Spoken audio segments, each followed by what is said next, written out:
One of the questions that came in before from an anonymous person was about the misconceptions in P.A.D. care, and that there seems to be a disconnect between what's happening behind the scenes in the setting of policy and actually what patients are experiencing, in the suffering that people don't seem to understand, or the doctors or the powers that be don't seem to understand the true debilitating nature of peripheral artery disease. We've had patients that have had to retire from their jobs.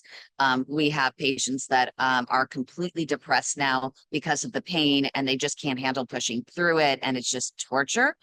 Um, what are your thoughts on those types of misconceptions?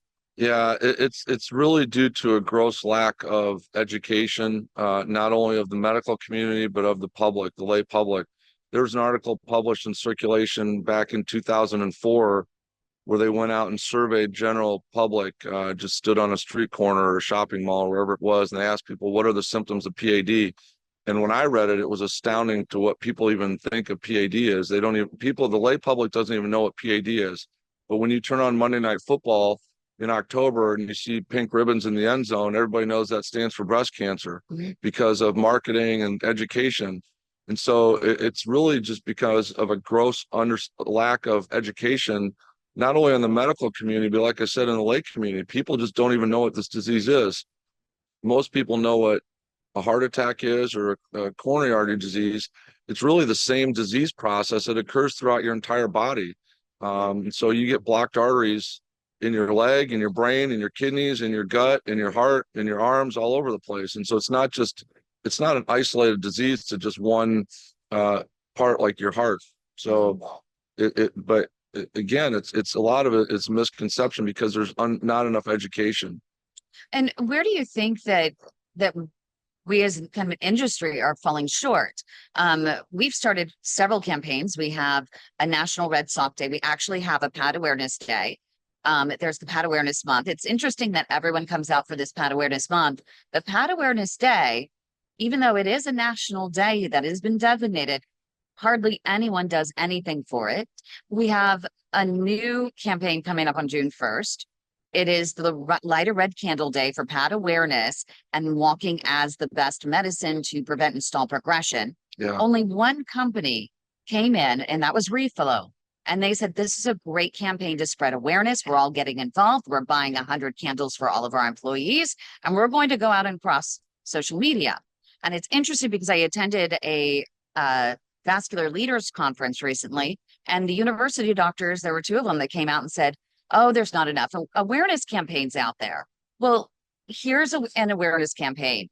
Why aren't you getting involved? Why are people not getting involved? Practice what you preach. We need to act. Yeah, no, I couldn't agree with that more. I mean, that's how we're going to educate the masses.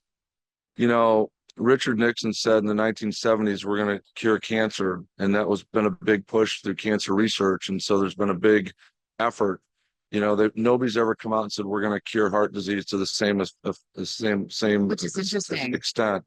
And so PAD is an extension of heart disease, but we've never made a concerted effort as a country to try and address that problem, even though it's the number one killer in this country. And it has been the number one killer. I tell some of these patients, they come into my office and they have severe peripheral artery disease, and they're about on the verge of an amputation. And I say, your arteries are all blocked up. And they just look at me. I say, well, how would it feel if I told you have cancer? And they say, well, then, and then they start to get emotional. I said, well, you really have a form of cancer of your leg. And then they start to understand that this is a serious problem. And so all of us, like I said, no pun intended or anything, but if you've eaten at McDonald's, if you live in the United States, your chance of developing atherosclerosis, PAD, CAD, whatever you want to call it, is extremely high, extremely high. And it's a preventative disease.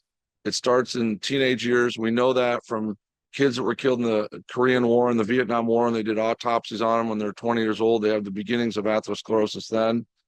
But we don't typically get symptomatic until we're in our 50s and 60s. And then they say, well, I've been healthy all my life. No, this disease has been going on for 3 decades and you just don't realize it. And so there's just a gross under education for it. I think specifically with PAD, one of the reasons why it's been a problem is because there's been a lot of, to be politically correct, disagreement between the different societies that treat this problem. Um, and what do I mean by that? You'd think that this sounds simple, but it's really not. It's much more complicated. The only people that put stents in the heart are cardiologists. And so it's a uniform discipline that everybody's been trained through the same process and through the same education, belief system, etc. But the people, the operators that treat PAD are cardiologists and vascular surgeons and interventional radiologists. And each of those disciplines have their own dogma, they have their own belief system, and they all think that they're the right way to do it. It's like religion. It's like arguing between Christianity and Muslim and Judaism and trying to say whose God is better, and then they start killing each other over it. And that's exactly what we face in the PAD world, is that there's discontent or disagreement among physicians about what to do with this based on their belief system. I have many, many friends that belong to other disciplines and I get along with them, but we need to cooperate more as physicians. And that doesn't happen. You have physicians that want to, for whatever reason, try and bring down other physicians. And that's a problem because it leads to these articles in the New York Times and things like that. And then patients get confused and nobody knows what's going on.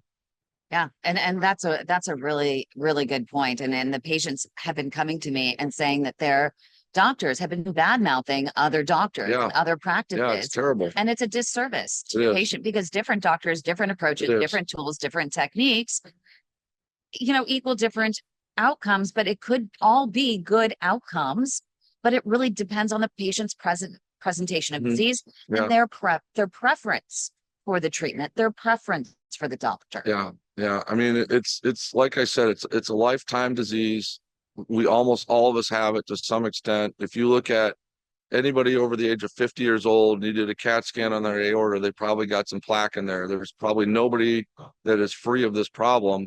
It's just some people develop it a little more aggressively and are a little more symptomatic, but treating it with the underlying medications, like I said, aspirin, anticoagulants, blood pressure medicine, cholesterol medicine, diabetes medicine, even stopping smoking is critically important. A lot of people don't, I can't tell you how many people come to me and they smoke and I say, well, you got to stop smoking. They just laugh. I said, no, it's like you're hitting your thumb with a hammer and you want me to make your thumb feel better.